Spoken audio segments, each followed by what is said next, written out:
Mari jemaat yang dikasihi Tuhan, kita akan bersama-sama memperkatakan apa yang dimaksud dengan Pentakosta ketiga dan Mazmur 91.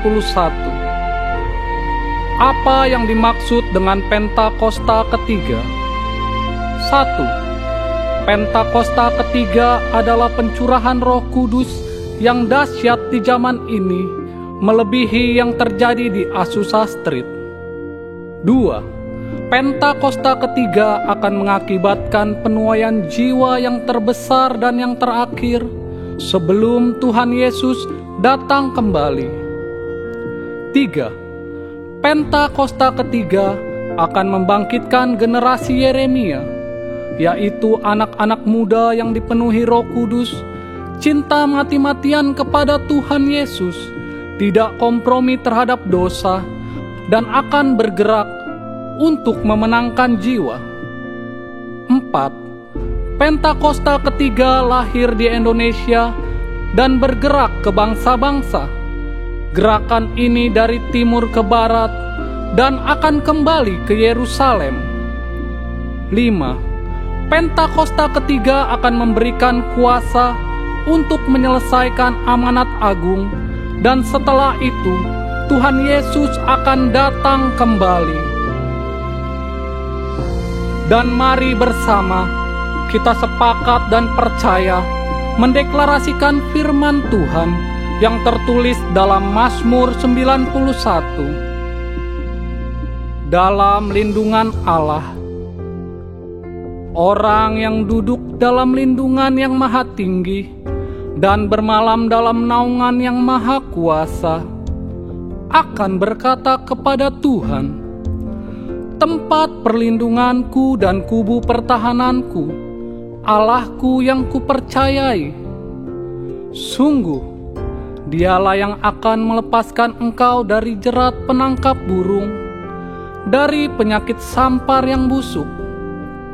Dengan kepaknya Ia akan menudungi engkau, di bawah sayapnya engkau akan berlindung. Kesetiaannya ialah perisai dan pagar tembok. Engkau tak usah takut terhadap kedahsyatan malam, terhadap panah yang terbang di waktu siang, terhadap penyakit sampar yang berjalan di dalam gelap, terhadap penyakit menular yang mengamuk di waktu petang. Walau 1.000 orang rebah di sisimu dan 10.000 di sebelah kananmu, tetapi itu tidak akan menimpamu. Engkau hanya menontonnya dengan matamu sendiri dan melihat pembalasan terhadap orang-orang fasik. Sebab Tuhan ialah tempat perlindunganmu, yang maha tinggi telah kau buat tempat perteduhanmu. Malapetaka tidak akan menimpa kamu, dan tulah tidak akan mendekat kepada kemahmu. Sebab malaikat-malaikatnya akan diperintahkannya kepadamu untuk menjaga engkau di segala jalanmu. Mereka akan menatang engkau di atas tangannya, supaya kakimu jangan terantuk kepada batu. Singa dan ular tedung akan kau langkahi. Engkau akan menginjak anak singa dan ular naga. Sungguh, hatinya melekat kepadaku, maka aku akan meluputkannya. Aku akan membentenginya, sebab ia mengenal namaku. Bila ia berseru kepadaku, aku akan menjawab. Aku akan menyertai dia dalam kesesakan. Aku akan meluputkannya dan memuliakannya. Dengan panjang umur akan kukenyangkan dia, dan akan kuperlihatkan kepadanya keselamatan daripadaku. Haleluya! Amin. Puji nama Tuhan, kita berikan sorak-sorak kemuliaan untuk Tuhan kita. Haleluya. Puji nama Tuhan. Shalom. Shalom. Puji nama Tuhan, kita bisa berkumpul kembali bersama di hari Minggu ini di ibadah kita. Dan kita percaya Tuhan akan hadir di tempat ini. Seberapa banyak yang datang hari ini Dengan membawa ucapan syukur, mari lambaikan tanganmu saudara. Kita percaya hari ini Tuhan akan hadir di tempat ini. Dia Tuhan yang dahsyat, yang akan melawat saudara dan saya secara pribadi. Dia Tuhan yang dahsyat, yang akan mencukupkan kebutuhan saudara menurut kekayaan dan kemuliaannya. Amin. Kita berikan sorak-sorak kemuliaan untuk Tuhan kita. Terima kasih Tuhan. Kami mau masuk ke tahta kudus-Mu ya Bapa. Kami mau mengucap syukur Tuhan buat segalanya yang Tuhan sudah berikan dalam hidup kami ya Bapa. Biar kami mau memuji dan memuliakan nama-Mu Tuhan seumur hidup kami. Terima kasih Yesus.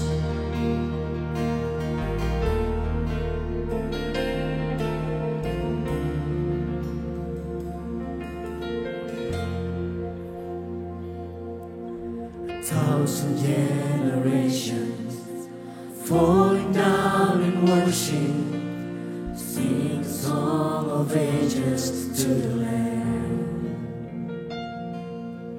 And all of God before us, and all who will believe, will sing the song of ages to the Lamb. Your name is the highest, your name is the greatest, your name stands above them all. All thrones and dominions, all powers and positions, your name stands above them all. And the angels cry, holy, all creations cries, holy, you are lifted high, holy, holy forever. Mari angkat suaramu saudara. If you've been forgiven, and if you've been redeemed, sing the song forever to the Lamb. If you walk in freedom, if you bear His name, sing the song forever to the Lamb. Oh, sing the song forever and amen. And the angels cry, holy, all creations cry, holy, you are lifted high, holy, holy forever. Hear your people sing, The people sing, holy, holy, to the King of Kings. Holy, you will always be. Holy, holy forever. and the angels cry, amen. Holy, all creations cries, holy, you are lifted high, holy, holy forever. Hear your people sing, holy, to the King of Kings. Holy, you will always be. Holy, holy forever. Mari sama-sama kita nyatakan, Your name is the highest, your name is the greatest, your name stands above them all. All thrones and positions. Your name stands above them all. Jesus, your name is the highest. Your name is the greatest. Your name stands above them all. Amen.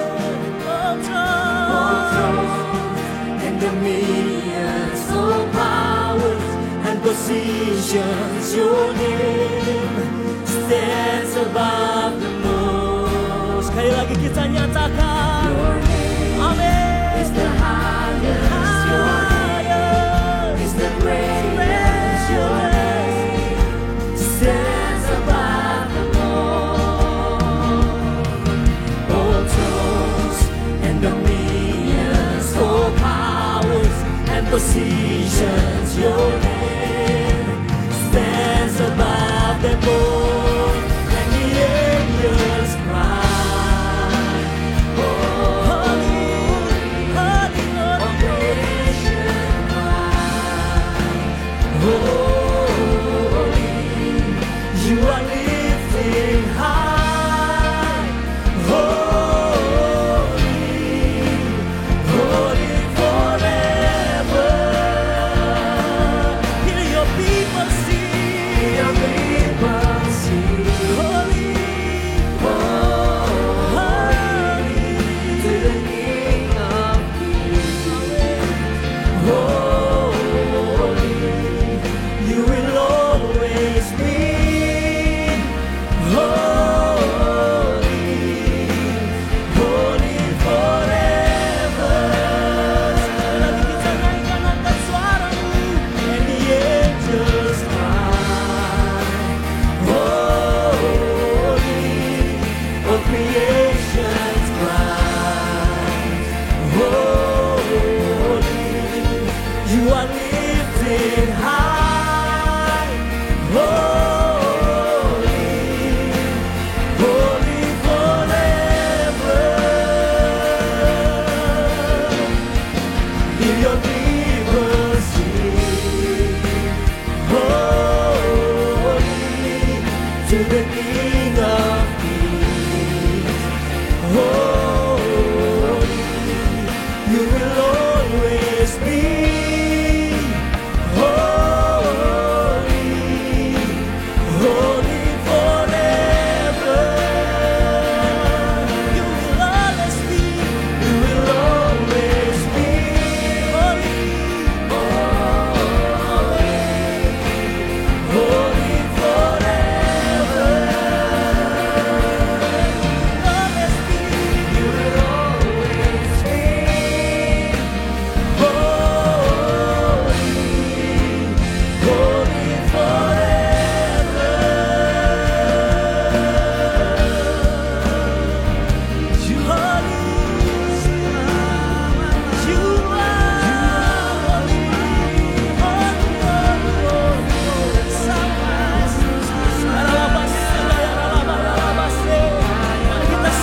Holy,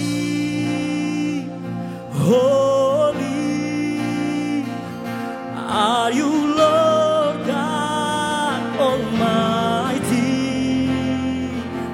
What is the Lamb? What is the Lamb? You are holy, holy are you, Lord God Almighty. What is the Lamb? What is the Lamb? You are holy. Mari angkat suaramu. Holy, panggil namanya. Are you Lord God Almighty? What is the Lamb? What is the Lamb? You are holy, holy, holy. Are you Lord God Almighty? What is the Lamb? What is the Lamb? You are, you are. Amen. Holy are you, Lord God.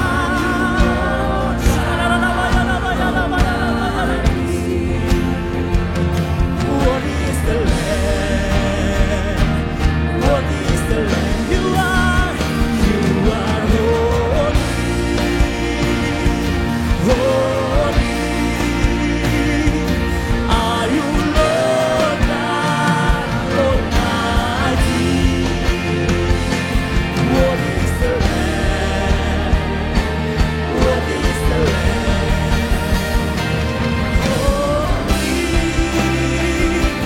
Holy, are you Lord God Almighty? What is the Lamb? What is the Lamb? You are holy, holy, holy, holy, holy. Are you Lord God Almighty? What is the Lamb? What is the Lamb? What is the Lamb? What is the Lamb? Amin. Mari kita berikan sorak-sorak kemuliaan untuk Tuhan kita. Haleluya, haleluya. Terima kasih Tuhan, biar namamu saja yang ditinggikan di tempat ini Tuhan. Kami mau memuji-Mu seumur hidup kami ya Tuhan. Mari kita buka ibadah ini dalam nama Tuhan Yesus. Semua yang percaya sama-sama kita katakan amin. Amin. Puji nama Tuhan. Shalom. Lebih lagi shalom. Shalom. Hari inilah hari yang baru. Kita percaya bahwa Tuhan akan mencurahkan Roh Kudus. Tuhan akan mencurahkan berkat yang melimpah bagi setiap kita. Amin. Amin. Amin. Come on.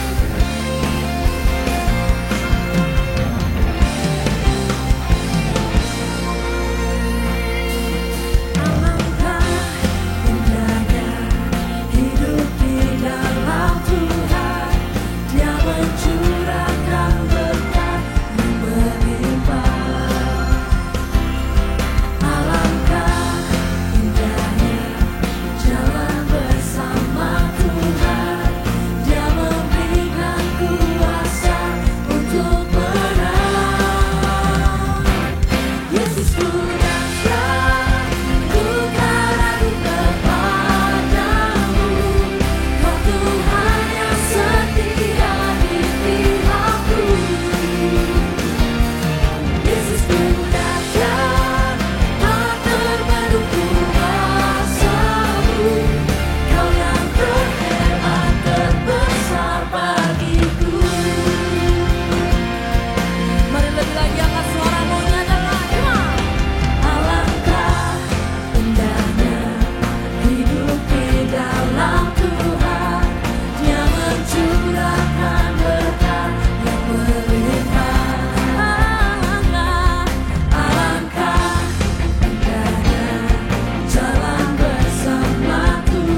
Mari lebih lagi sambil tepuk tangan, katakan Yesusku.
Jesus for everyone, Jesus for everyone, Jesus for everyone, Jesus for everyone. Come on, clap your hands, come on. Hey, hey, hey.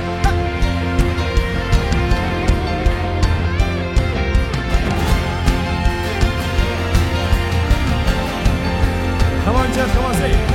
This is our time in declaring your name, restoring the power of your mind. Together we stand, joining our hands. For everyone bows down, every tongue confess. Here we are, God, glorify your name. Here we are, to magnify your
Say Jesus, Jesus, come on.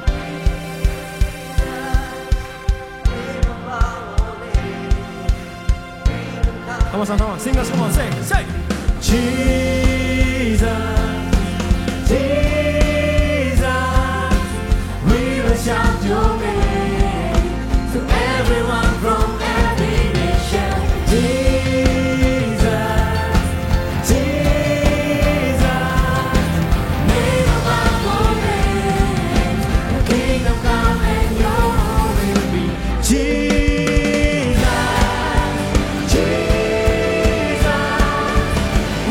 Shout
Kami mau deklarasikan hari ini bahwa Jesus for everyone. Kami akan melihat setiap lidah mengaku dan setiap lutut bertelut menyembah Tuhan dan Juru Selamat kami ya Tuhan. Kami percaya penuaian jiwa ini pun akan terjadi atas bangsa kami Indonesia. Kami akan melihat bangsa kami diselamatkan Tuhan. Akan banyak orang-orang yang mencari Tuhan. Dan saat itu amanat agung akan terjadi atas bangsa kami Indonesia. Sebab kami tahu bahwa bangsa kami ada di dalam tangan Tuhan. Engkau yang selalu pegang kendali atas bangsa kami ya Tuhan. Tuhan, kami berdoa untuk Bapak Presiden kami dan Wakil Presiden Pak Prabowo dan Pak Gibran ya Tuhan. Kami percaya Tuhan Kau yang terus memberikan hikmat atas mereka untuk bisa mengatasi setiap permasalahan yang ada di bangsa kami. Dan kami percaya setiap program-program yang akan dirancangkan ya Tuhan, itu semua untuk kepentingan rakyat Indonesia. Terima kasih Tuhan. Dan kami mengucap syukur buat pilkada serentak yang boleh berjalan dengan aman, tertib dan lancar. Kami percaya biarlah setiap pemimpin-pemimpin yang terpilih itu semua berasal daripada Tuhan. Terima kasih ya Tuhan. Kami berdoa untuk gembala sidang kami Pak Niko, juga gembala CK7 Dr. Yanto. Kiranya terus tuntunan Tuhan atas hidup mereka, dan kiranya hikmat, pewahyuan boleh selalu menyertai kehidupan mereka ya Tuhan. Engkau yang selalu memberikan kuasa dan otoritas atas hamba-hambamu, sehingga ketika hambamu melayani Tuhan, banyak jiwa-jiwa boleh dimenangkan, mereka disembuhkan, dipulihkan, bahkan diselamatkan Tuhan. Engkau yang selalu memberkati kehidupannya, Engkau memberkati penggembalaannya, Engkau memberkati kesehatannya, dan keluarga besarnya aman dalam lindungan Tuhan. Saat ini kami juga berdoa mengangkat tangan kami untuk generasi Yeremia. Kami percaya janji Tuhan akan tergenapi, di mana akan lahir anak-anak muda yang luar biasa. Mereka akan cinta akan Tuhan Yesus, mereka dipenuhi Roh Kudus, mereka akan bergerak untuk memenangkan jiwa. Dan kami percaya Tuhan, mereka akan ditempatkan di tempat-tempat yang luar biasa, di mana akan terjadi revival, kebangkitan yang luar biasa di kampus-kampus, di sekolah-sekolah, di marketplace, bahkan di pemerintahan ya Tuhan. Terima kasih Tuhan, kami akan melihat anak-anak muda akan dipakai Tuhan secara luar biasa. Inilah yang menjadi doa kami ya Tuhan. Di dalam nama Tuhan Yesus Kristus kami sudah berdoa mengucap syukur. Mari sama-sama kita katakan amin. Amin. Sebelum duduk saudara, lihat kanan kirimu, katakan Jesus for everyone. Haleluya. Silakan duduk saudara semua. Dan puji nama Tuhan, saudara menikmati hadirat Tuhan, amin. Saya percaya semua wajah-wajah bersuka cita, amin.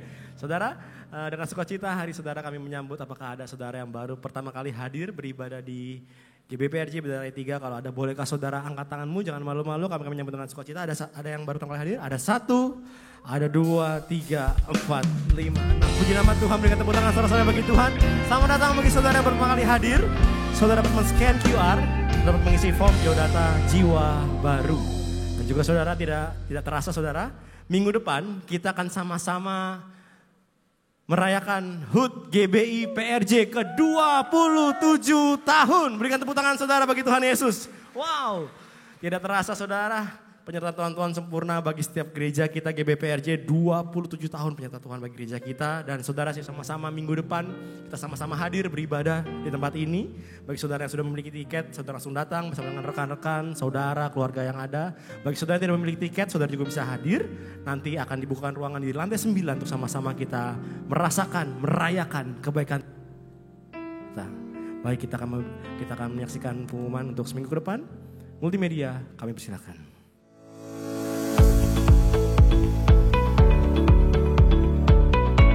Shalom. Berikut kami sampaikan beberapa pengumuman. He chose to come. He came to save. Christ for all. Join us this 8th of December. Let's celebrate Him.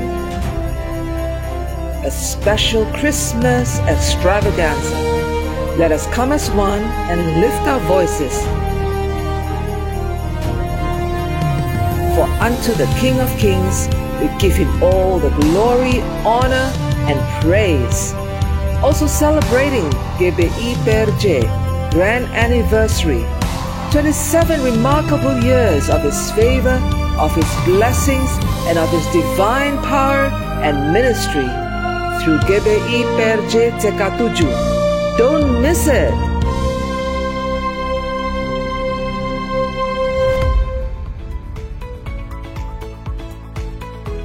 Ibadah raya disertai dengan ibadah King's Kids, ibadah anak berkebutuhan khusus, Little Blessing Toddler, sekolah minggu, Joshua Generation Kids Church English Service, dan ibadah gabungan Junior Church Indonesian Service dan 316 Youth English Service.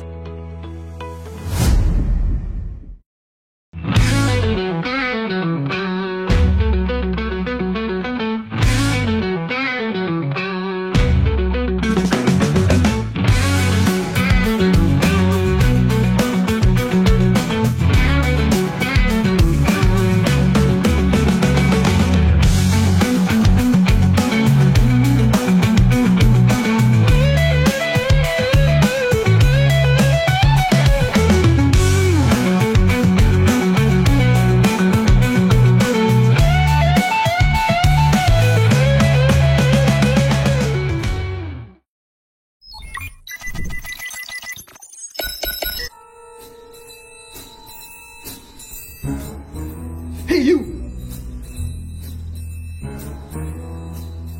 Yeah, you! Watching this video right now! Aren't you bored celebrating Christmas the same way every year? Let me introduce myself. I am Mr. Frosty Glowing Pants, the president of Christmas Island. You can call me Mr. Frost. Come and join us for the Joshua Generation Kids Church Christmas Special Service, Voyage of the Light, for kids age 4 to 12 years old, on the 8th of December in the Emerald Room at 11 a.m. and 2 p.m. See you at Joshua Generation.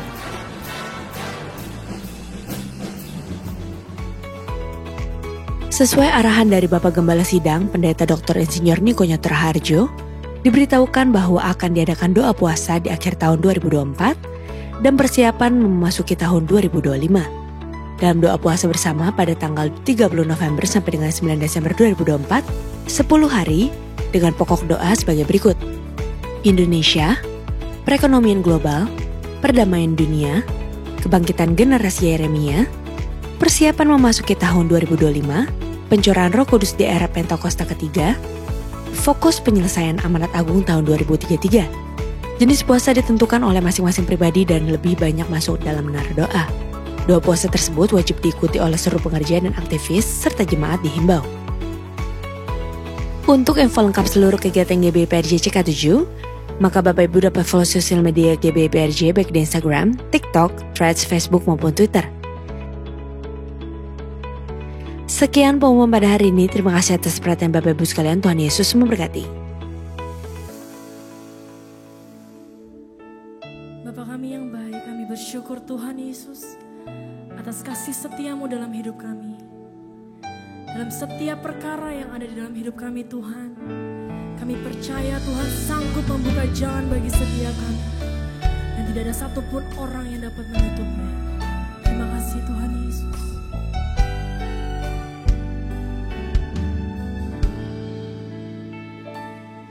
Dalam setiap perkaraku,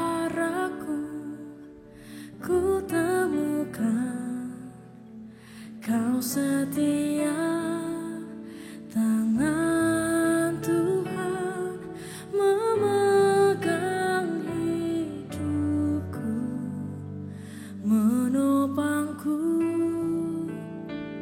Tuhan sanggup buka jalan bagi semua yang percaya janjinya. Kekuatan, pertolongan selalu ada bagiku. Kami bersyukur Tuhan bahwa Engkau adalah Allah kami yang setia. Dengan segenap hati kami menyatakan Tuhan Yesus. Dalam setiap perkaraku ku temukan Kau setia. Tangan Tuhan memegang hidupku, menopangku. Tuhan sanggup buka jalan bagi semua yang percaya janji-Nya. Kekuatan, pertolongan selalu ada bagiku. Tuhan sanggup buka jalan bagi semua yang percaya janji-Nya. Kekuatan, pertolongan selalu ada bagiku. Kami nyatakan Tuhan sanggup buka jalan bagi semua. Amin. Kekuatan, pertolongan. Ini isi hati kami Tuhan. Tuhan sanggup buka jalan.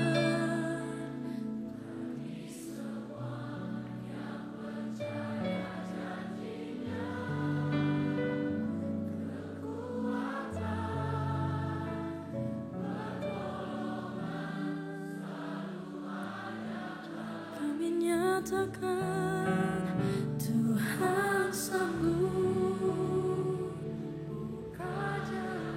Kami percaya Engkau adalah Allah yang sanggup Tuhan. Yang percaya. Sebab kekuatan pertolongan ada bagi setiap kami Tuhan Yesus. Terima kasih Tuhan.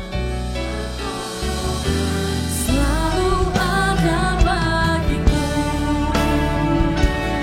Maria percaya angkat suaramu nyatakan.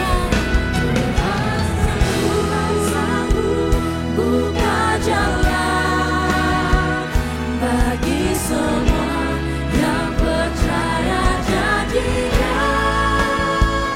Kekuatan, pertolongan selalu ada bagiku. Kamu nyatakan Tuhan, Tuhan sanggup buka jalan bagi semua yang percaya janji-Nya. Kekuatan, pertolongan selalu ada bagiku. Kekuatan, pertolongan selalu ada bagiku.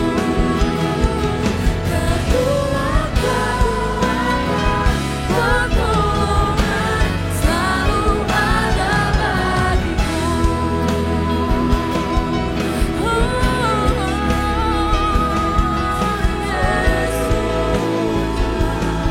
Engkau sanggup, Engkau Allah yang sanggup. Kami bersyukur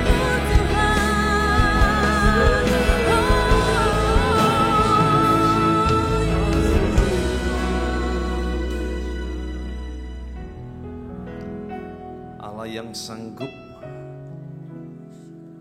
Allah yang penuh dengan perbuatan yang ajaib dan besar. Allah yang tidak pernah meninggalkan setiap umat-Mu. Seterpuruk apapun keadaan kami, Engkau Allah yang sanggup melakukan mujizat demi mujizat dalam kehidupan kami. Bapa, berbicaralah pada setiap kami. Engkau belum selesai. Nyatakan isi hatimu dengan kuasa hadirat-Mu. Sehingga pribadi lepas pribadi di tempat ini boleh alami perjumpaan yang otentik dengan Engkau. Setiap kami boleh ngalamin Engkau pribadi lepas pribadi di momen ini. Terima kasih Bapa. Urapi firman-Mu, urapi setiap kami, terlebih urapi mulut bibir hamba-Mu. Biar firman yang benar, firman yang hidup, firman yang mendatangkan damai, sejahtera dan sukacita. Firman itu akan mengalir masuk di dalam kehidupan kami, berakar, bertumbuh dan berbuah lebat. Dan kami percaya waktu firman-Mu dilepaskan, ada kuasa dan otoritas Tuhan dicurahkan. Sehingga setiap kami yang sakit kami disembuhkan. Kami yang lemah mendapat kekuatan yang baru. Kami yang putus asa kami punya pengharapan yang baru. Yang susah Tuhan beri penghiburan. Keluarga yang hancur Tuhan pulihkan. Dan mujizat-Mu terjadi atas setiap kami. Terima kasih Bapa. Kami siap mendengar isi hati-Mu. Kuasa kehidupan Kristus, kuasa kebangkitan Kristus mengalir memerintah atas kami. Di dalam nama Tuhan Yesus Kristus, haleluya. Sama-sama kita katakan amin. Lebih meriah lagi buat Tuhan Yesus, saudara. Sebelum duduk, salamin kanan kirinya, kasih senyum yang terbaik, katakan kamu dahsyat banget hari ini. Silahkan duduk, cuma dikasih oleh Tuhan. Saya ucapkan terima kasih untuk kepercayaannya, kesempatannya pada hambanya Dr. Yanto dan semua tim pengembalanya ada di sini, all the leaders. Saya sangat, I'm honored to be here, saya sangat diberkati bisa ada di tengah-tengah saudara semua. Saudara mungkin sedikit perkenalan, saya datang dari kota Bandung. Ada mungkin di sini yang dari kota Bandung? Gak ada? Oh gak ada ya, saya sendirian. Saya datang sama istri dan Tuhan sudah karuniai saya 3 orang anak saudara. 2 orang anak kembar dan 1 orang anak laki-laki. Dan saya melayani sebagai hamba Tuhan sepenuh waktu di Rayon 2 GBI Sukawarna dari tahun 2011 sampai sekarang.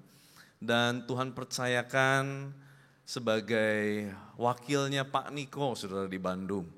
Jadi segala urusan Pak Niko di kota Bandung, Tuhan percayakan untuk saya mengurusnya. Dan saya juga menggembalakan di salah satu cabang di mall yang ada di Bandung, di Mall PVJ. Saudara nanti main ke Bandung, saudara jangan lupa hubungi kita, saudara ya. Dan saudara mau tahu lebih lanjut lagi tentang saya, saudara bisa follow Instagram saya, YouTube saya, TikTok semua ada, karena memang saya cukup aktif di media sosial. Baik, sedikit aja perkenalan dari saya dan hari ini kita mau belajar langsung kepada firman Tuhan. Yang sudah siap mendengar firman Tuhan boleh katakan yes. Saya akan beri judul hari ini adalah Facing the Devil's Bluff, ya, menghadapi gertakan iblis, ya. Bagaimana kita menghadapi gertakan iblis? Saudara, tanpa disadari ada gertakan-gertakan iblis yang seringkali masuk di dalam kehidupan orang percaya. Saya punya teman, salah satunya dia adalah juga pelayan Tuhan, tetapi dia punya latar belakang yang cukup unik di mana ayahnya meninggal di usia relatif masih muda, di usia 55. Dan dia punya paman juga meninggal di usia yang 55. Nah teman saya ini usianya udah 50-an saudara ya, sudah 50 something. Lalu dia mulai penuh dengan ketakutan. Kenapa? Jangan-jangan nanti saya pun akan bernasib sama seperti orang tua saya, seperti paman saya, yaitu mati muda. Atau banyak mungkin intimidasi-intimidasi lain yang masuk di dalam kehidupan kita sebagai orang percaya, sekalipun setiap minggu kita beribadah, sekalipun setiap hari kita baca firman. Mungkin karena kita punya latar belakang yang kurang baik. Mungkin dulu kita pernah melakukan sesuatu yang kurang baik dengan gaya hidup yang tidak sehat, sehingga hari ini mungkin kita juga dihantui dengan hal-hal itu. Atau mungkin kita punya keluarga yang punya penyakit keturunan, yang menjadikan kita mungkin hari ini berkata, aduh kayaknya saya juga akan alami sakit penyakit itu. Atau mungkin kita punya keluarga, banyak yang mungkin mohon maaf alami perceraian. Lalu kita mungkin berpikir, saya lebih baik tidak menikah daripada nanti saya bernasib sama, yaitu berakhir dalam perceraian. Tanpa disadari, intimidasi iblis lancarkan setiap hari kepada orang percaya. Nah, hari ini kita mau belajar, ternyata intimidasi itu pernah juga dihadapi oleh seorang raja di Israel. Dan ternyata intimidasi ini justru direspon dengan benar oleh raja ini, menyebabkan justru Tuhan berperang ganti dia. Nah saudara, kalau kita lihat sejarahnya, pada saat kisah ini, yaitu Raja Hizkia, Israel itu sudah terpecah menjadi Israel Utara dan Israel Selatan. Terakhir Israel masih bersatu, itu zamannya Raja Salomo. Tetapi setelah anaknya Raja Salomo berkuasa, yaitu Rehabeam, dia salah dalam bertindak, tidak bijak dalam bertindak, menyebabkan Israel terpecah menjadi dua kerajaan. Israel Utara dengan ibu kota Samaria, Israel Selatan dengan ibu kota Yerusalem. Dan pada saat itu terjadi, 10 suku Israel itu memilih untuk mendukung Yerobeam. Ya. Yerobeam adalah mantan buruh, kepala buruh yang pernah tinggal di zaman Salomo. Dan karena Yerobeam pernah mau melakukan kudeta di pemerintahan Salomo, menyebabkan akhirnya Yerobeam dibuang dan dia bersembunyi di Mesir. Begitu dia tahu Salomo sudah meninggal, dia kembali ke Israel dan dia mulai membawa sebuah pergerakan. Dia mulai membawa massa, lalu dia mulai melakukan perpecahan akhirnya. Jadi akhirnya pecahlah kerajaan Israel Utara dan kerajaan Israel Selatan. Nah, yang kita bahas ini ada di kerajaan Israel Selatan, yaitu Raja Hizkia, keturunan dari suku Yehuda. Yesaya pasal 36 ayat 18 sampai 19. Satu kali, saudara, seorang utusan dari Raja Sanherib, saudara ya, dia mengutus seorang bernama Rabshakeh. Alkitab Indonesia tidak mencatat kata ini, tapi sebetulnya dalam Alkitab bahasa Inggris semuanya dicatat, saudara ya. Dalam Alkitab bahasa Indonesia ditulisnya adalah juru minum agung, diutus. Padahal dalam bahasa aslinya ini ada namanya, saudara ya. Dia bukan juru minum agung, tetapi dia adalah military commander. Ya. Dia adalah panglima tertinggi militer dari bangsa Asyera. Dia bernama Rabshakeh. Rabshakeh dikirim dari Lachis. Ya. Dia dikirim kepada Raja Hizkia. Untuk apa? Untuk menyampaikan ancaman, bluffing, ya, tuntutan begitu. Nah, ancaman ini diberikan kepada Raja Hizkia dan seluruh umat Israel. Beginilah kurang lebih yang dinyatakan. Yesaya 36, 18, 19. Jangan sampai Hizkia memujuk kamu dengan mengatakan, Tuhan akan melepaskan kita. Apakah pernah para Allah bangsa-bangsa melepaskan negerinya masing-masing dari tangan Raja Asyur? Di manakah para Allah negeri Hamat dan Arpad? Di manakah para Allah negeri Sefarwaim? Apakah mereka telah melepaskan Samaria dari tanganku? Saudara, tiba-tiba di sana muncul beberapa kota. Dia berkata, di manakah para Allah negeri Hamat? Di manakah para Allah negeri Arpad? Di manakah para Allah negeri Sefarwaim? Apakah mereka telah melepaskan Samaria dari tanganku? Saudara, jadi dari ayat ini kita tahu Samaria itu sudah takluk. Israel Utara itu sudah takluk di bawah kekuasaan Assyria. Saudara, Hizkia termasuk raja yang berbeda. Kenapa? Karena di masa pemerintahannya, nenek moyangnya sebetulnya adalah orang-orang yang sudah tidak memanggil nama Tuhan. Mereka nenek moyang sudah tidak sungguh-sungguh sama Tuhan. Tetapi zaman Hizkia, dia melakukan sebuah perombakan total terhadap rumah Tuhan. Bahkan saudara, dia mendirikan kembali bait suci, dia kembali mendirikan tatanan ibadah yang baik. Singkat cerita, dia melakukan perubahan yang baik kepada bangsa Israel.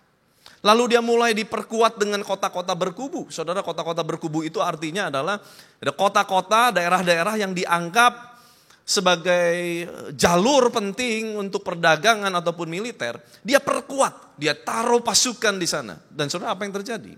Pada saat serangan ini datang, kota-kota berkubu, bukan cuma Israel Utara mulai dikuasai. Kota-kota berkubu yang dibangun sama Hizkia ini sudah mulai diduduki, sudah mulai dikalahkan. Hizkia mulai terjepit. Saudara, mungkin ini keadaan yang sedang engkau alami. Di mana benteng yang kau bangun sedemikian baik untuk rumah tanggamu, untuk bisnismu, satu demi satu mulai digerogoti. Satu mulai berjatuhan. Mungkin kau lihat rekan bisnismu satu mulai hancur. Bisnis ini mulai berantakan. Bisnis ini mulai gak karuan. Engkau mulai melihat satu-satu mulai hancur.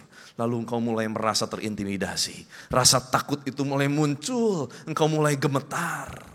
Apakah yang terjadi dengan usahaku? Apa yang terjadi dengan keluargaku? Apa yang akan terjadi dengan kehidupanku? Itulah yang dihadapi sama Hizkia.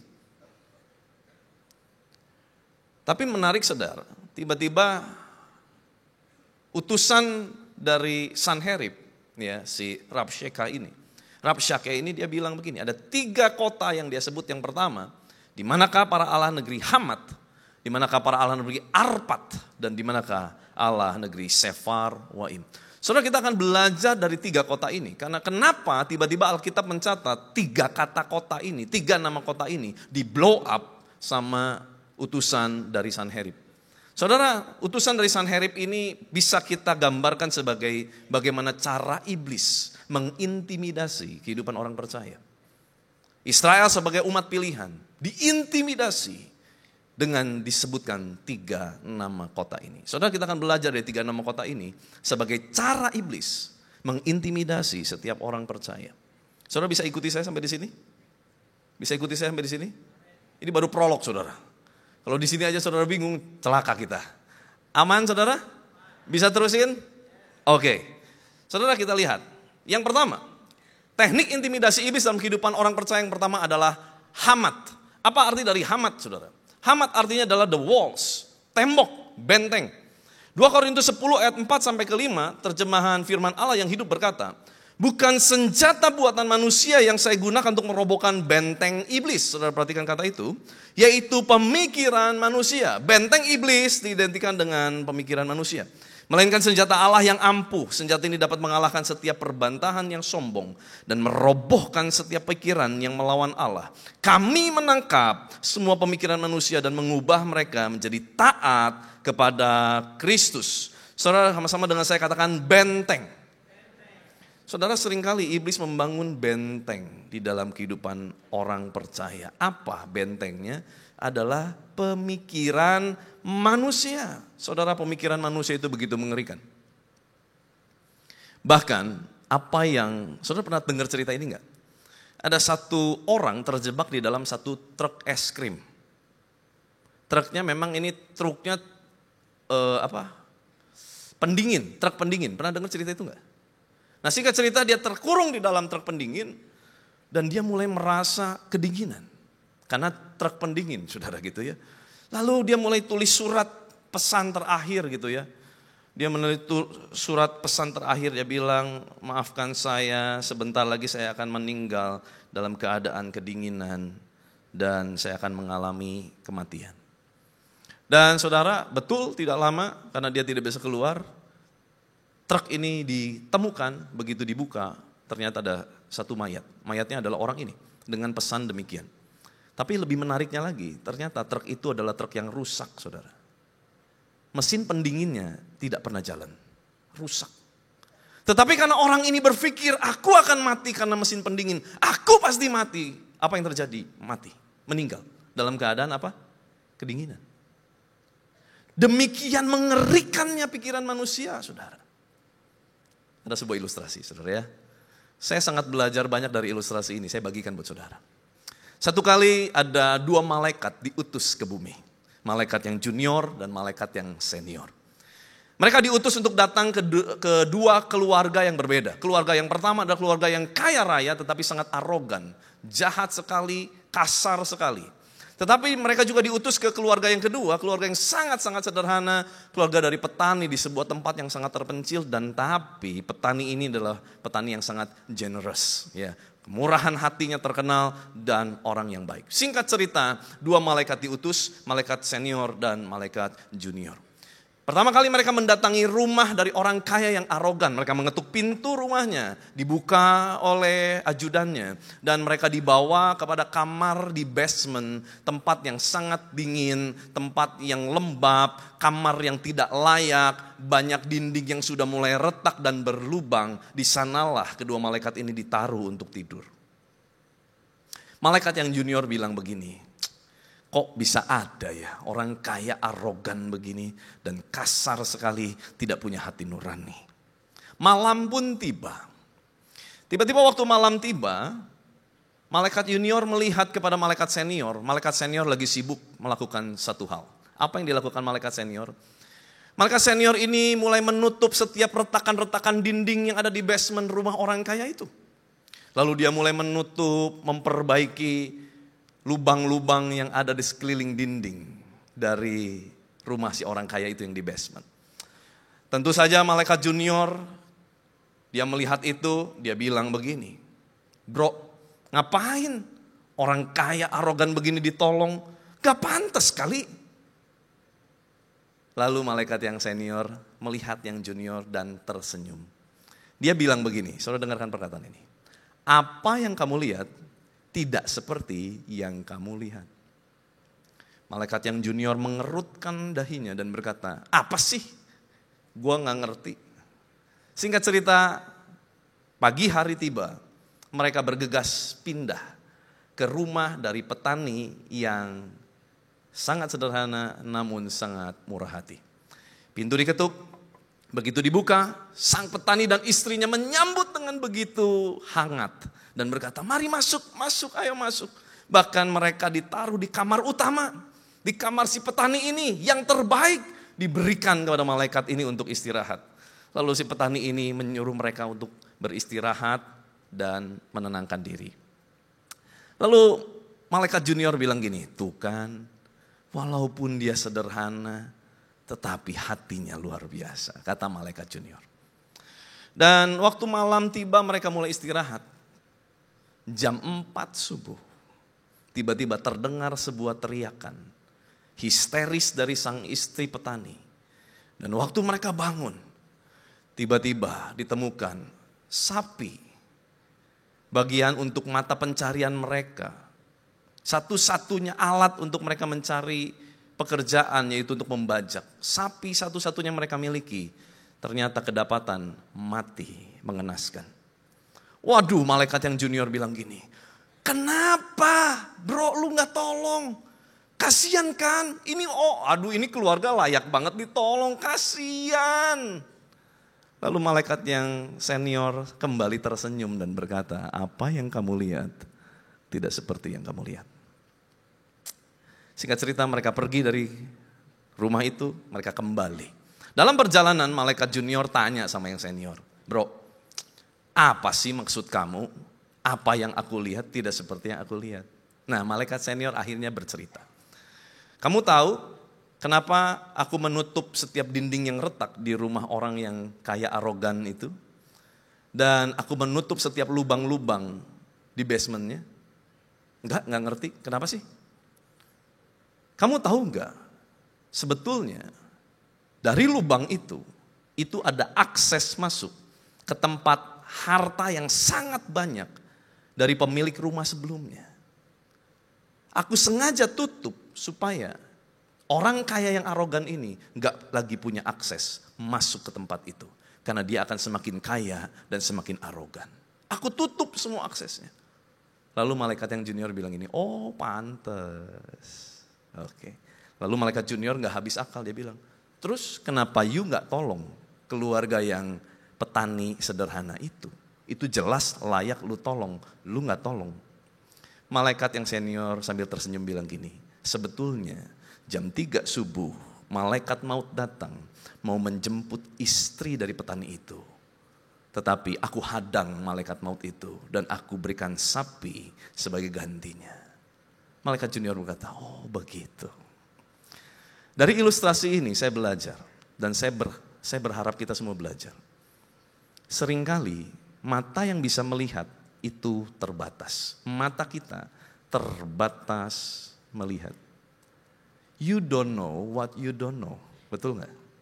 Kita tuh gak akan pernah tahu apa yang kita gak tahu. Karena selalu waktu kita melihat dengan sudut mata kita, selalu ada sudut mata yang lain yang kita gak tahu. Maka dari itu kita gak boleh cepat menghakimi. Maka dari itu kita jaga pikiran kita sedemikian rupa. Supaya jangan pikiran kita kemana-mana, saudara. Kita perlu jaga dan mewaspadai supaya jangan pikiran kita dijadikan sebagai benteng-benteng yang dibangun oleh si jahat. Sedikit aja iblis taruh benih ilalang di dalam pemikiranmu, kita langsung bisa negative thinking sama orang. Kita berkata jahat banget ya orang itu. Padahal kita nggak tahu apa yang terjadi di balik semua peristiwa itu. Sekali lagi, kita hanya bisa melihat apa yang bisa kita lihat. Sedangkan banyak kali kita nggak bisa lihat apa yang kita nggak bisa lihat. Yang menangkap boleh katakan amin. Semua pikiran yang tidak berasal dari Allah harus ditaklukkan di bawah Kristus. Makanya saudara, setiap hari kita harus belajar berdoa seperti ini.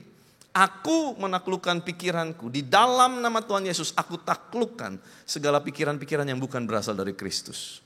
Supaya hanya rencana Kristus yang terjadi atas hidupku. Saudara, seringkali justru Tuhan tempatkan kemustahilan datang dalam kehidupan kita. Supaya apa?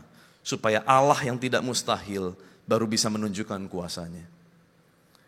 Segala hal yang terlalu biasa untuk kita lakukan, kita gak perlu Tuhan.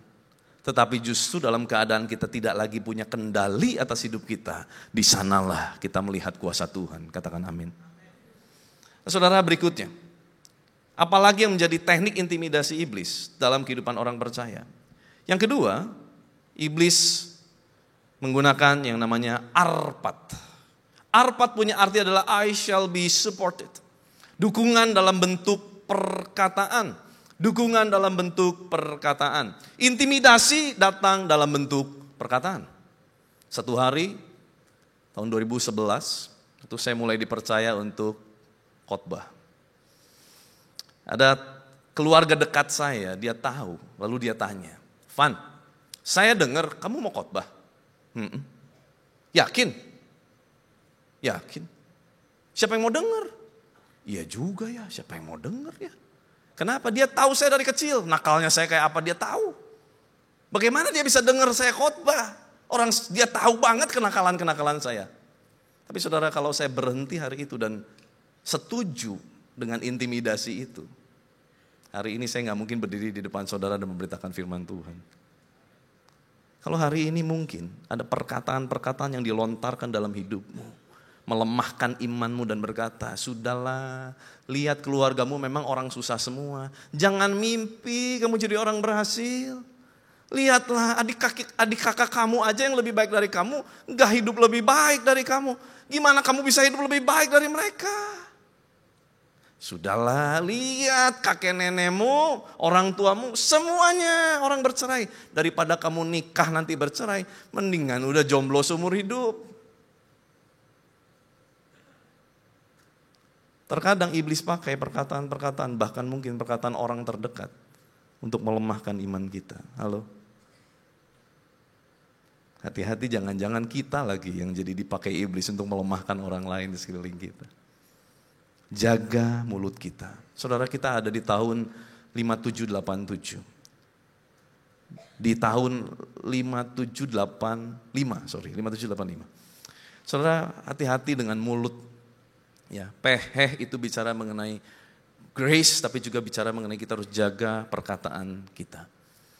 Karena dengan mulut kita bisa memberkati orang, dengan mulut yang sama kita bisa mengutuk orang. Tapi saya percaya jemaat di tempat ini, mulutnya akan dipakai untuk memberkati orang. Amin. Kasih tepuk tangan yang meriah buat Tuhan. Saudara, Yohanes 1 ayat 1 menulis begini. In the beginning was the words. Pada mulanya adalah firman atau perkataan Allah. The word was with God and the word was God himself. Saudara dengar, hari-hari ini, kalau mulut kita dipakai untuk memperkatakan firman Tuhan, itu bukan cuma punya kuasa. Kenapa? Karena Tuhan hadir dalam perkataannya sendiri. Betapa powerfulnya perkataan Allah waktu kita ucapkan berkali-kali dalam kehidupan kita. Engkau yang alami sakit, kau perkatakan oleh bilur darah Yesus aku disembuhkan. Itu perkataan Allah. Engkau yang punya bisnis lagi berantakan, kau perkatakan di dalam nama Tuhan Yesus bisnisku bangkit. Karena Tuhan menjadikanku kepala bukan ekor. Amin. Hati-hati dengan mulut yang suka latah. Nggak tahu di sini saudara, kalau di Bandung saudara, orang kadang latahnya begini, mati gua, mati beneran saudara.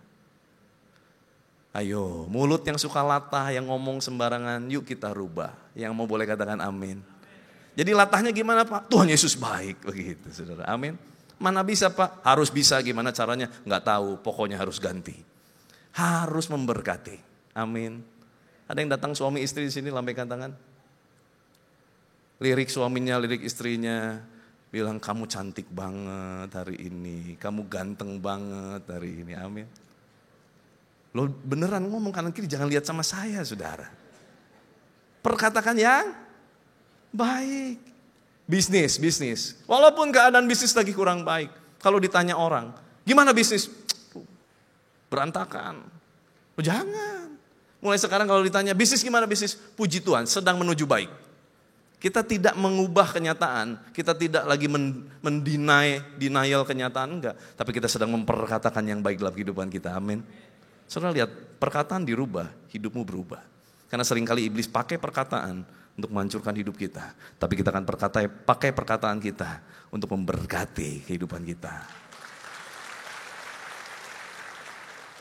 Saudara saya mau tanya, Kisah Rasul 2 ayat 4. Waktu murid-murid penuh dengan Roh Kudus, yang pertama Tuhan pakai, itu apa? Coba kita lihat ya. Kisah Rasul 2 ayat 4. Maka penuhlah mereka dengan Roh Kudus. Lalu mereka mulai. Mulut yang sama bisa dipakai untuk menghancurkan. Tetapi mulut yang sama kalau kita lakukan ini, justru mulut yang pertama kali dipakai Tuhan untuk menyatakan kebesaran Tuhan lewat peristiwa Pentakosta. Hati-hati dengan mulut kita. Nah, yang ketiga, yang sering jadi teknik intimidasi iblis yang ketiga apa? Sefar Waim. Arti dari Sefar Waim adalah the two book towns. Jadi sejarahnya begini saudara. Sefar Waim adalah kota kembar yang maju pesat karena mereka seperti pusat perpustakaan pada saat itu. Jadi mereka punya ilmu pengetahuan, majunya luar biasa. Mereka menjadi sumber ilmu pengetahuan atau sains pada saat itu. Saudara, bukankah hari-hari ini banyak orang berusaha menggeser Allah dengan cara apa? Menghadirkan yang bukan Allah, yaitu sains. Saya sekali lagi bukan tidak setuju dengan ilmu pengetahuan. Saya mendorong setiap anak-anak Tuhan harus cerdas, pintar, dan banyak pengetahuan. Tetapi jangan andalkan itu untuk hidup di dalam kehidupan kekristenan. Kita akan tetap belajar mengandalkan Tuhan melampaui ilmu pengetahuan. Salah kaprah saudara kalau sampai kita menaruh ilmu pengetahuan lebih utama, lebih penting daripada firman Tuhan.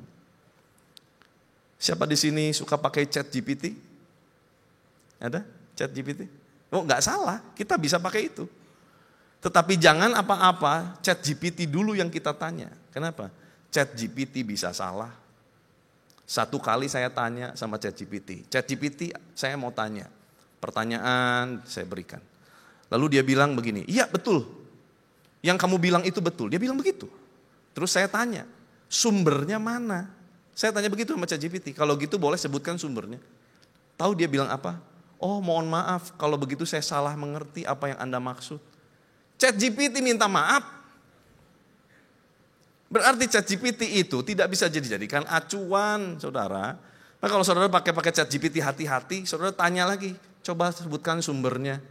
Nanti saudara klik, kalau sumbernya sumber yang terpercaya, saudara bisa anggap itu menjadi kebenaran. Tapi kalau sumbernya nggak terpercaya, berarti dia juga sedang mengira-ngira. Halo, baru tahu saudara ya. Saya juga baru tahu beberapa saat yang lalu saudara. Hati-hati. Jangan biarkan ilmu pengetahuan menguasai segala ilmu dalam kehidupanmu sampai kau melupakan Tuhan. Jadikan firman sebagai yang utama. Karena takut akan Tuhan adalah sumber pengetahuan. Amin. Kasih tepuk tangan yang meriah buat Tuhan. Bahkan saudara pernah dengar beberapa waktu lalu di Amerika, sebelum ramainya artificial intelligence, di Amerika sudah ramai ada agama I. Apa yang disebut dengan agama I? Mereka menyembah artificial intelligence.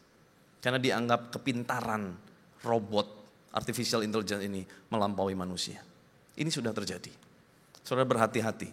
Jangan sampai kita tergelincir dengan teknik intimidasi iblis, yaitu ilmu pengetahuan yang semakin dikedepankan sampai kita anggap Alkitab ini sesuatu yang usang.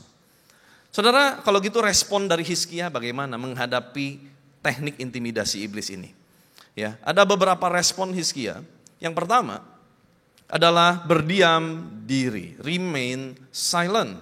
Boleh dengan saya katakan berdiam diri. Yesaya 36 ayat yang 21, tetapi orang berdiam diri dan tidak menjawab si Rabshakeh itu sepatah kata pun, sebab ada perintah raja bunyinya, jangan kamu menjawab dia. Saudara, saya mau menekankan ayat di Amsal 25 ayat 9a. Belalah perkaramu terhadap sesamamu itu, tetapi jangan buka rahasia orang lain. Ada kala kita terjepit, karena apa? Kita dipersalahkan, nama baik kita dipertaruhkan. Ya mungkin saudara pernah ngalamin itu. Saya pernah ngalamin di mana saya dijepit dengan sebuah keadaan dan nama baik dipertaruhkan. Saya diperhadapkan dengan dua hal. Apakah saya akan mengklarifikasi supaya nama baik saya tetap baik, atau saya akan berdiam diri dan menanti pembelaan Tuhan. Saya tidak bilang bahwa dalam setiap hal kita harus diam, enggak. Ada masa, ada kala, kalau Tuhan memang buka kesempatan untuk klarifikasi, kita lakukan. Tetapi ada kala klarifikasi itu memang tidak menjadi kesempatan kita. Jangan coba-coba membela diri. Kenapa? Karena mungkin Tuhan sedang mengajar kita untuk remain silent dan kita belajar percaya penuh sama kehendak Tuhan.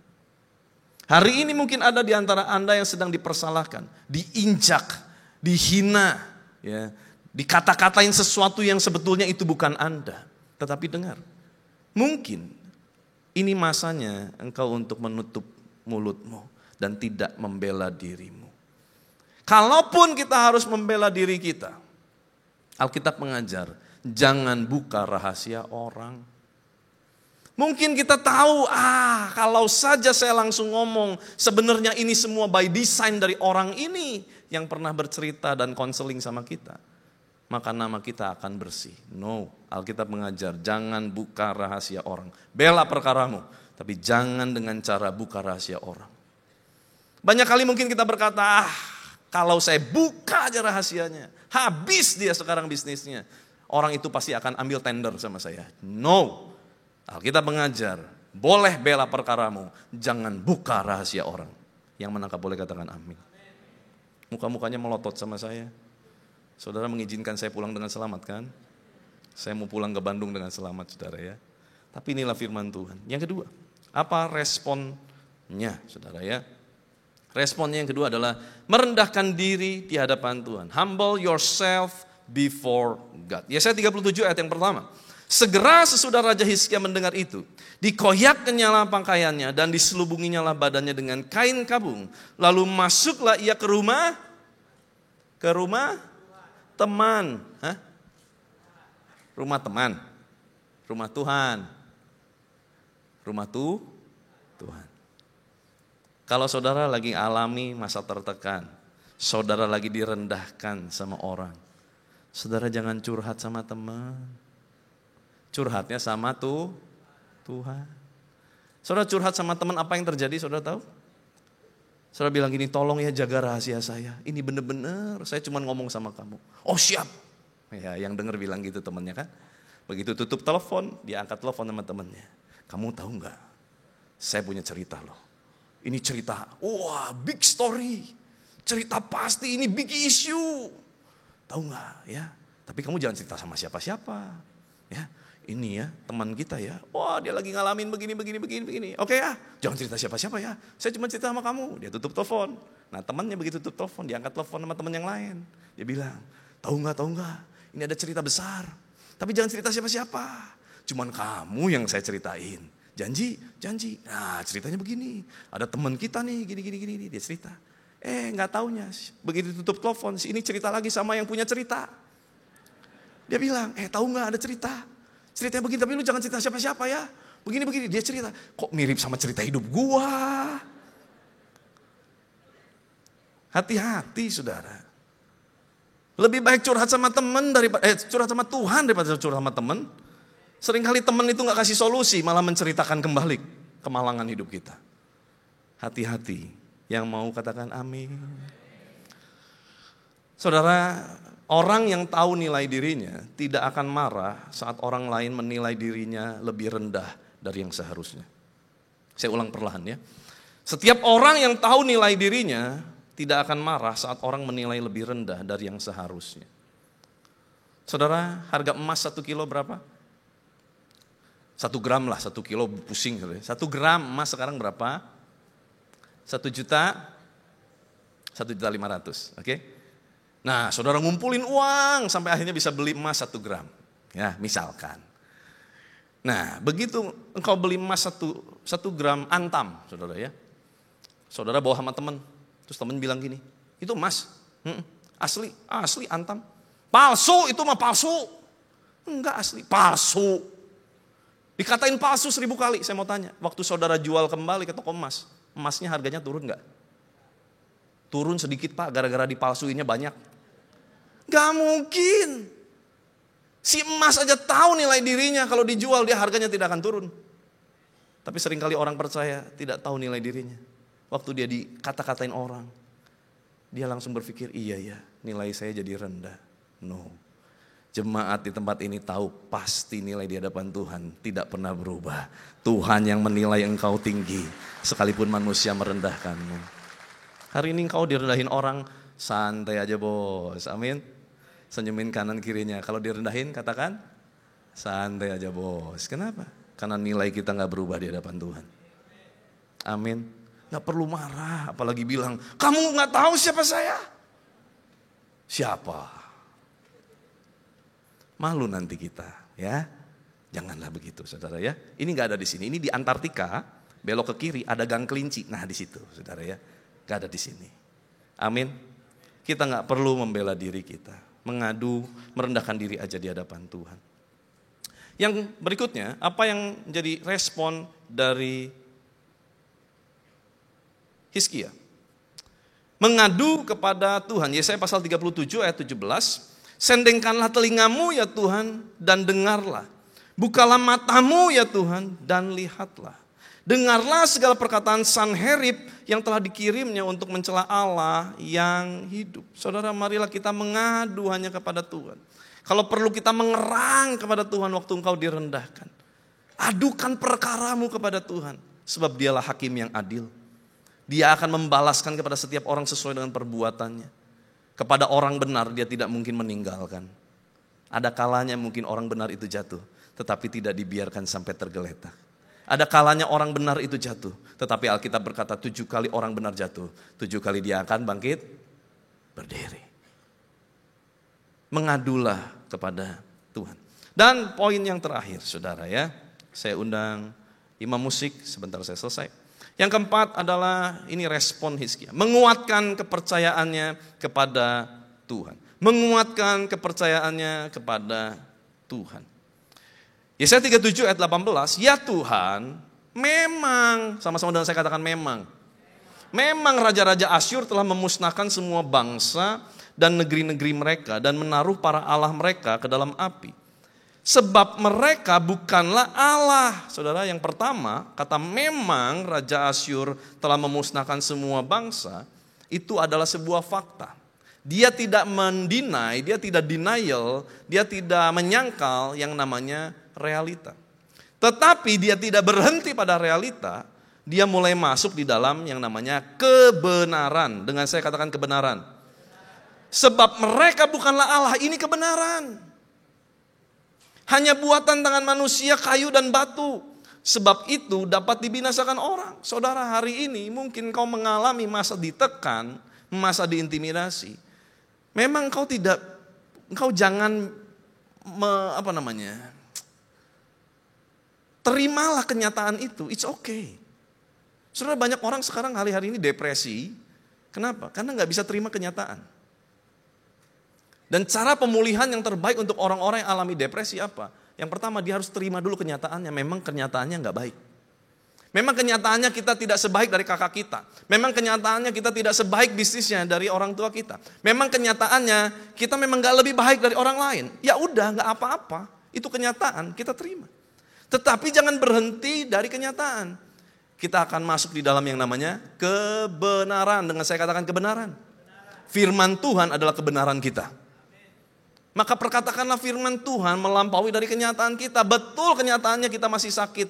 Tetapi kebenaran berkata oleh bilu-bilu darah Yesus kamu sudah disembuhkan. Perkatakan kebenaran di atas kenyataan. Memang bisnismu lagi berantakan, tapi engkau perkatakan kepada bisnismu apa? Di dalam nama Tuhan Yesus aku perkatakan bisnisku akan diberkati Tuhan. Sebab Tuhan menghendaki aku hidup dalam kelimpahan. Perkatakan kebenaran itu. Amin. Lakukan kebenaran itu. Amin. Realita kita tidak sangkal. Kita bukan lagi pura-pura menyangkal realita jadi orang yang halusinasi. Enggak. Kita terima kenyataannya. Tetapi kita mulai menggunakan kebenaran di atas kenyataan. Yang mau katakan amin. Believe in God doesn't mean that you are denying the reality.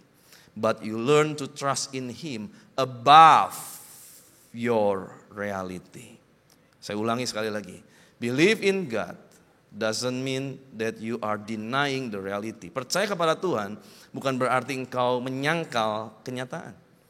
But you learn to trust in Him, tetapi engkau belajar untuk percaya kepada Tuhan yang melampaui realita kehidupan kita.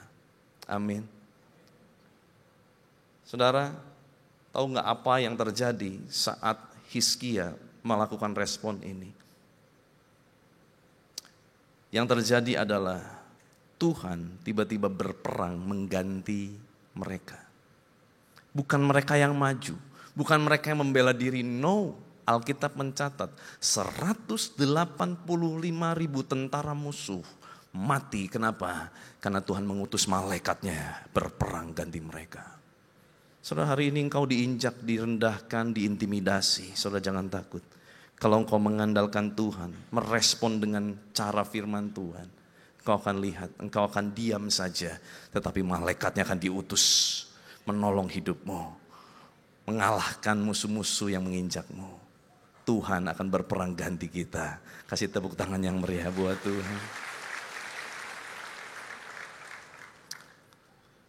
Yuk kita sama-sama bangkit berdiri. Firman Tuhan selesai.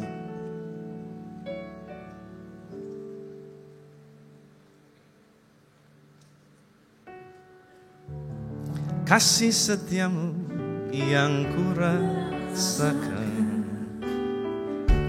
lebih tinggi dari langit biru. Kebaikanmu yang telah kau nyatakan lebih dalam dari lautan. Berkat-Mu yang telah ku terima sempat membuatku terpesona. Apa yang tak pernah kupikirkan, itu yang Kau sediakan bagiku. Siapakah aku? Siapakah aku ini Tuhan? Jadi biji mata-Mu, dengan apakah ku balas Tuhan selain puji dan sembah Kau? Siapakah aku Tuhan? Siapakah aku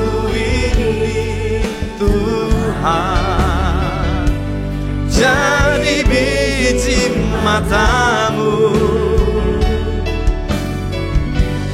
Dengan apakah ku balas Tuhan selain puji dan sembahkan. Saudara, setelah 2020 saya dinyatakan sembuh dari sakit Crohn disease. Saudara bisa ikuti mungkin dalam rekaman sebelumnya bagaimana saya saksikan Tuhan memberikan kesembuhan waktu saya divonis penyakit Crohn autoimun yang gak ada obatnya. Tapi ternyata setelah saya sembuh, dokter menemukan saya punya penyakit, yaitu ada bakteri di lambung saya. Singkat cerita, setelah itu semua diterapi beberapa bulan, saya kembali ke dokter. Dokter bilang, oke, kamu sudah sembuh. Saudara, jelas saya sudah disembuhkan oleh mujizat Tuhan. Bahkan yang kedua, saya juga disembuhkan dari penyakit bakteri. Tapi karena belasan tahun saya hidup di dalam sakit penyakit, pikiran saya ternyata belum sembuh. Jadi setiap kali saya pergi, saya terintimidasi. Karena dari dulu saya terbiasa harus bawa obat-obatan. Obat lambung jenis prasol itu udah banyak banget, saudara. Hanya itu terus mengintimidasi saya. Setiap kali mau pergi saya takut, saudara. Saya takut sakit. Takut sakit karena belasan tahun saya terbukti mudah sekali sakit. Maka kalau saudara hari ini bisa lihat saya mulai keliling pelayanan luar kota, itu karena Tuhan sudah bebaskan saya dari segala intimidasi itu. Saudara, mungkin saudara bisa alami mujizat, tapi saudara dengar ini. Iblis gak akan tinggal diam waktu engkau diberikan mujizat oleh Tuhan. Dia akan mencoba untuk mengikat engkau. Dengan cara apa? Apapun. Seperti kasus saya. Oke, kamu boleh sembuh, tetapi saya ikat kamu. Sehingga kemanapun kamu pergi, kamu merasa terikat dengan obat-obatan. Kalau gak ada obat, rasanya takut. Saya gak tahu, mungkin ada di antara saudara ngalami seperti apa yang saya alami. Ya, engkau tahu kebenaran firman Tuhan. Engkau berusaha menghidupinya, tapi ada satu ikatan yang selama ini kayaknya menghantui hidupmu. Dan rasanya gak bisa lepas. Saudara dengar hari ini, itu semua intimidasi iblis. Hari ini, di tempat ini, kalau saudara mau membuka hatimu, saudara berdoa sungguh-sungguh, hari ini engkau akan dilepaskan dari segala ikatan. Engkau akan dilepaskan dari segala intimidasi. Intimidasi yang berkata, lihat keluargamu semua diabetes, sebentar lagi kamu diabetes. Intimidasi itu akan kita patahkan. Lihat keluargamu mati muda, sebentar lagi kamu akan mati muda. Kita akan patahkan di dalam nama Yesus.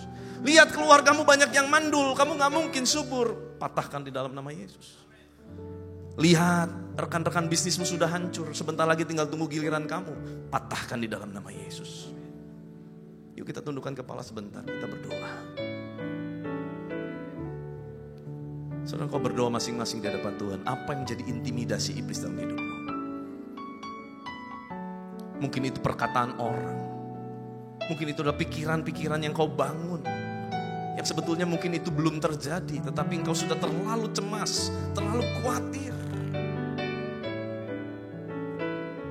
Apapun itu, saudara. Apapun itu, bawa di hadapan Tuhan saat ini. Rendahkan dirimu di hadapan Tuhan saat ini. Yuk merespon dengan benar.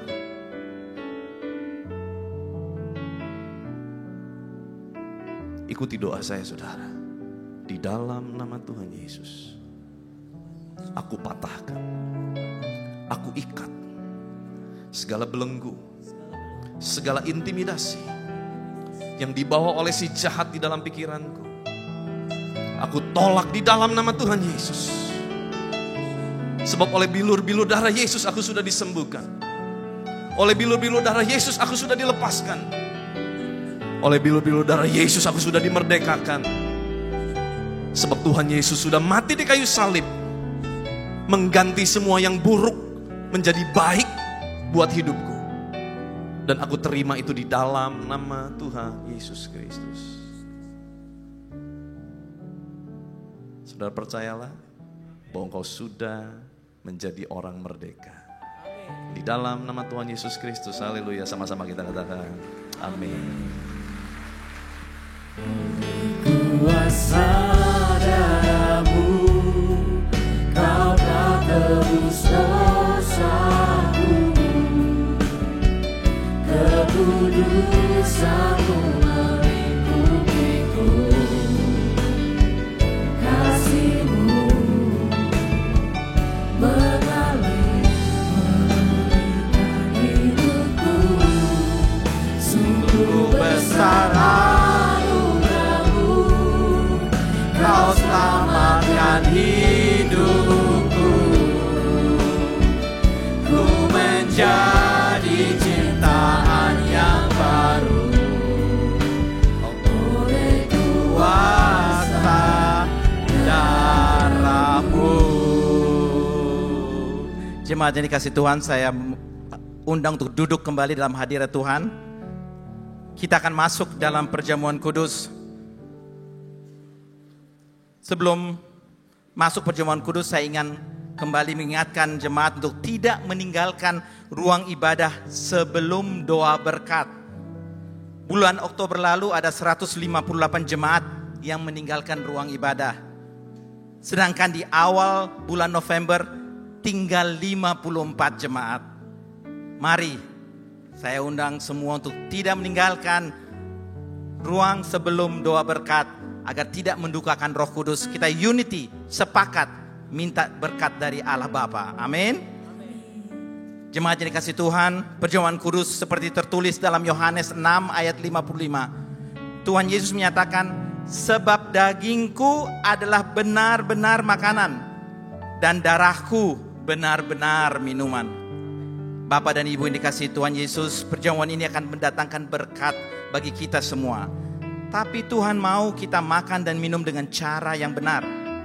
Nanti ada bagian di mana kita mengaku dosa, ada bagian di mana kita mengintrospeksi diri kita.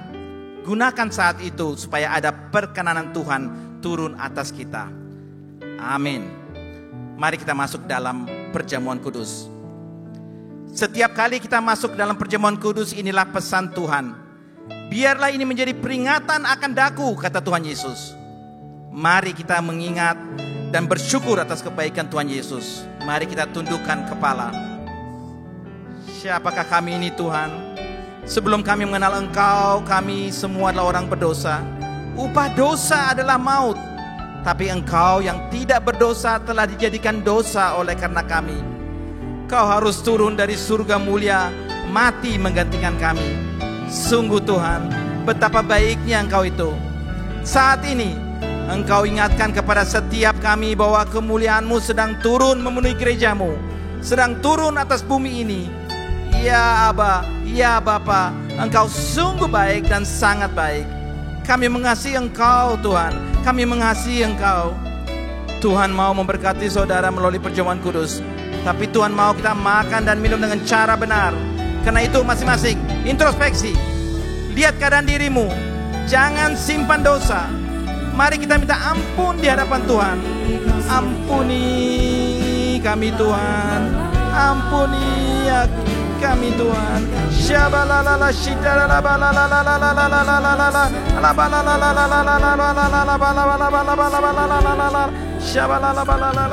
Yes, Yesus, ampuni kami. Layakkan kami menerima perjamuan kudus ini. Berkati jemaat-Mu Tuhan. Kami akan masuk dalam perjamuan kudus dengan hati yang penuh syukur. Dalam nama Yesus kami berdoa. Amin. Perjamuan kudus hanya diperuntukkan bagi mereka yang sudah percaya. Anak-anak di bawah 12 tahun jangan makan perjamuan kudus. Mari kita bangkit berdiri saudara-saudara.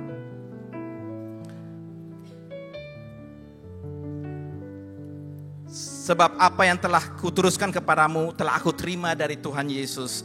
Pada waktu Ia diserahkan mengambil roti, kita angkat roti di tangan kanan kita tinggi-tinggi. Dan sesudah itu Ia memecah-mecahkannya dan berkata, inilah tubuhku yang diserahkan bagi kamu. Perbuatlah ini menjadi peringatan akan aku. Saudara yang dikasih Tuhan, bukankah roti yang kita pecah-pecahkan adalah persekutuan kita dalam tubuh Kristus? Mari kita makan dalam nama Tuhan Yesus.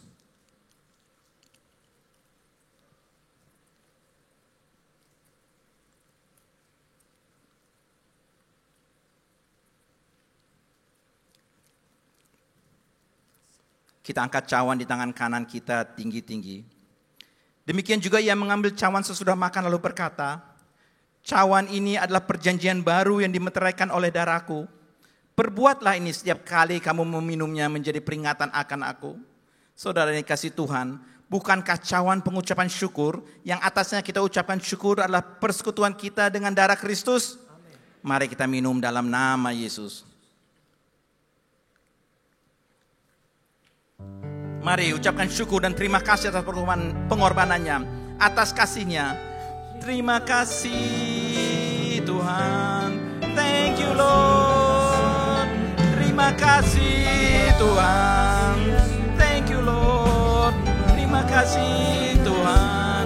Shabala shedabala la la la la la la la la la la la la la. Shabala la la la la la la la la la la la la la la. Shalala la la la la la. Terima kasih Tuhan. Mari, yes Lord. Terima kasih. Mari saudara, terimalah pengurapan dari Tuhan.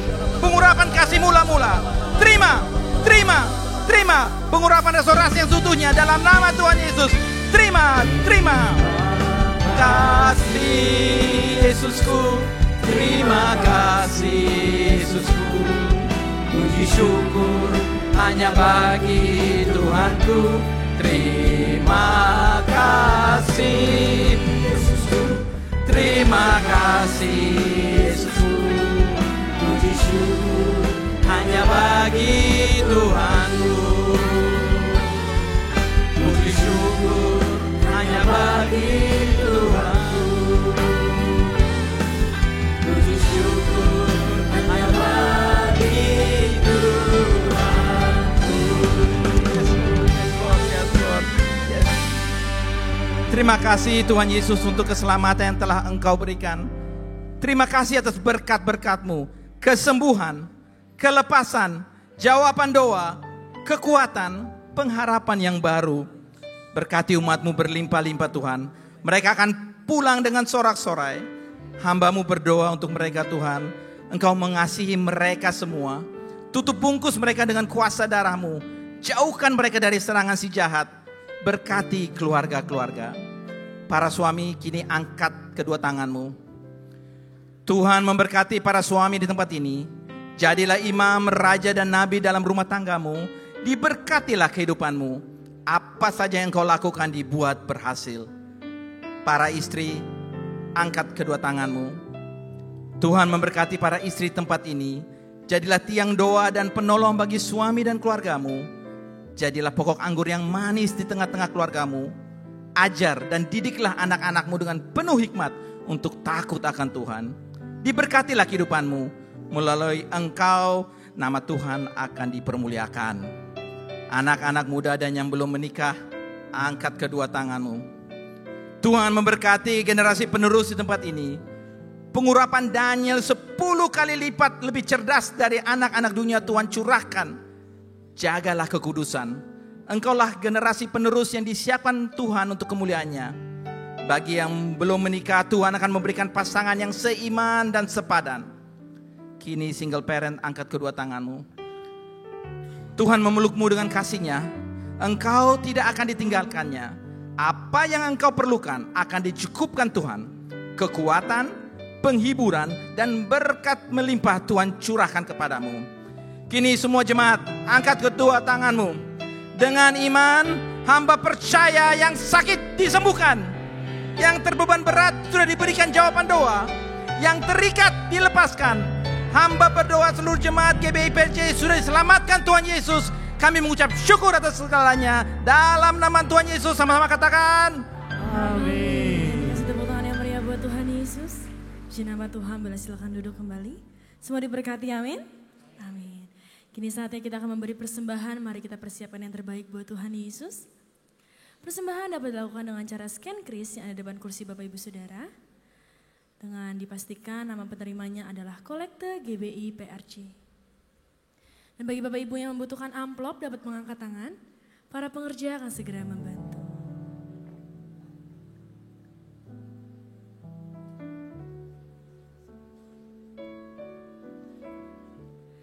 Baik, jika sudah siap, sekali lagi saya undang kita sama-sama bangkit berdiri. Kita akan doa persembahan dan akan ditutup oleh doa berkat. Mari sama-sama kita bangkit berdiri. Mari kita bersatu di dalam doa. Bapa, kami bersyukur buat semua berkat-Mu. Kami membawa persembahan sebagai wujud syukur. Kami percaya kami menerima kesehatan, keluarga, bisnis, pekerjaan, dan kuliah yang terbaik. Ini adalah waktu memberi persembahan dalam nama Tuhan Yesus Kristus. Amin. Selamat memberi, Tuhan Yesus memberkati. Segalanya yang ku miliki, semuanya daripadamu, kan ku bawa persembahanku yang terbaik hanya bagimu. Mari sama-sama kita bangkit berdiri, kita akan menerima doa berkat. Segalanya yang ku miliki, semuanya daripadamu, kan ku bawa persembahanku yang terbaik hanya bagimu, kan ku bawa persembahanku yang terbaik hanya bagimu. Jemaat, kini angkat kedua tanganmu. Jemaat yang dikasih Tuhan, pulanglah dan terimalah berkat yang berlimpah-limpah dari Allah Bapa, kasih anugerah dari anaknya yang tunggal Tuhan Yesus, dan penyertaan yang manis dari Roh Kudus menyertai kita semua dari siang ini sampai Tuhan Yesus datang kedua kali, menjemput kita semua di atas awan-awan yang permai, bahkan untuk selama-lamanya. Semua yang percaya dan diberkati sama-sama katakan amin. Shalom saudara, semua orang yang menerima Yesus sebagai Tuhan dan Juru Selamat harus juga menjadi muridnya. Namun, untuk menjadi murid Kristus ada tanggung jawab dan komitmen yang perlu diusahakan. Pada Voice of Pentakos kali ini, kita akan belajar bagaimana komitmen murid Kristus. Murid Kristus adalah orang-orang yang berkomitmen untuk mengikut Dia dan mau diajar olehnya untuk mengalami perubahan hidup agar menjadi dewasa dan menjadi semakin serupa dengan Sang Guru Agung, yaitu Tuhan Yesus sendiri. Seorang murid Kristus harus memiliki komitmen sebagai berikut. Pertama, menomorsatukan Tuhan di atas segala-galanya. Dalam Lukas pasal 14 ayat 26 dikatakan, "Jikalau seorang datang kepadaku dan ia tidak membenci bapaknya, ibunya, istrinya, anak-anaknya, saudara-saudaranya laki-laki atau perempuan, bahkan nyawanya sendiri, ia tidak dapat menjadi muridku." Firman Tuhan ini mengajarkan bahwa kasih sayang kita kepada Tuhan harus melebihi apapun juga serta menjadikan Tuhan yang paling pertama dan terutama dalam kehidupan kita. Dia harus jadi pusat dalam seluruh kehidupan kita. Apakah yang menjadi prioritas di hidup kita? Apakah itu pekerjaan, studi, keluarga, atau Tuhan? Semua itu harus kita perhatikan dan kita prioritaskan. Tapi di atas semuanya, Tuhan haruslah menjadi yang nomor satu. Banyak orang Kristen sulit dan gagal untuk bertumbuh dewasa karena tidak mengutamakan Dia yang memiliki kehidupan ini. Ketika Tuhan hanya dicari dalam keadaan terdesak, ini menunjukkan bahwa Tuhan bukan menjadi yang terutama tetapi yang terakhir. Untuk dapat selalu menomorsatukan Tuhan, kuncinya ialah kita harus senantiasa memiliki kasih yang mula-mula kepada Tuhan, yaitu kasih yang terbaik, kasih yang selalu bernyala-nyala untuk Tuhan. Kedua, siap sedia untuk memikul salib. Dalam Lukas pasal 14 ayat 27 dikatakan, "Barang siapa tidak memikul salibnya dan mengikut aku, ia tidak dapat menjadi muridku." Apa artinya pikul salib itu? Salib di sini tentu bukanlah salib Kristus di mana hanya Dialah yang sanggup menanggungnya demi menembus dosa umat manusia. Salib yang kita pikul berbicara mengenai perjuangan, penderitaan, dan tantangan yang harus dihadapi dalam mengikuti Tuhan. Yesus tidak pernah berjanji bahwa kalau kita mengikut Dia, maka tidak akan pernah mengalami penderitaan dan pergumulan. Tapi Dia berjanji bahwa dalam setiap persoalan hidup, Dia selalu menyertai untuk memberikan pertolongan dan mukjizat-Nya. Ada dua alasan mengapa kita harus memikul salib dalam mengikut Tuhan. Pertama, salib membuat kita berfokus kepada Tuhan. Penderitaan dan masalah akan membawa kita lebih dekat kepada Tuhan untuk mencari seorang penolong. Jadi, salib itu membuat kita berharap dan bergantung kepada Tuhan. Yang kedua, salib adalah cara Tuhan untuk mengubah karakter kita. Sebab sadar atau tidak, ujian dan cobaan yang Tuhan izinkan merupakan cara Tuhan untuk menyadarkan kita supaya dapat berubah dan menumbuhkan karakter Kristus dalam kehidupan kita. Karena itu, ketika permasalahan dan penderitaan datang, janganlah kita berhenti untuk memikul salib, tetapi tetaplah setia dan taat, karena di balik salib ada kemenangan dan kemuliaan yang besar. Ketiga, tidak terikat dengan harta duniawi. Dalam Lukas pasal 14 ayat 33 dikatakan, demikian pula lah tiap-tiap orang di antara kamu yang tidak melepaskan dirinya dari segala miliknya, tidak dapat menjadi muridku. Dikatakan, kalau ingin jadi muridnya, maka haruslah melepaskan diri dari semua harta yang dimiliki. Tapi, apakah kita tidak memiliki apapun yang di dunia ini? Tentu tidak. Kata melepaskan di sini berarti memisahkan atau membuka ikatan. Artinya, Tuhan mau memberkati kita berkelimpahan dengan banyak hal, tapi Tuhan ingatkan supaya diri kita jangan sampai terikat olehnya. Kita adalah pengelola dan bukan pemilik. Ketika kita diberkati oleh Tuhan, kita harus menjadi berkat bagi banyak orang. Tuhan mengingatkan kita dalam Matius 6 ayat 21, bahwa di mana harta kita berada, di situ hati kita berada. Sebab itu, harta haruslah menjadi alat di hidup kita untuk memuliakan Dia. Dan hati kita biarlah selalu melekat kepada Tuhan. Marilah kita jadi murid yang berkenan di hadapan Tuhan dengan menempatkan Dia di atas segalanya, siap sedia memikul salib, dan tidak terikat dengan harta duniawi. Untuk penjelasan selengkapnya dari tim teologi kami, silakan buka link yang ada di atas atau scan QR Code yang tersedia. Maranatha, Tuhan Yesus memberkati.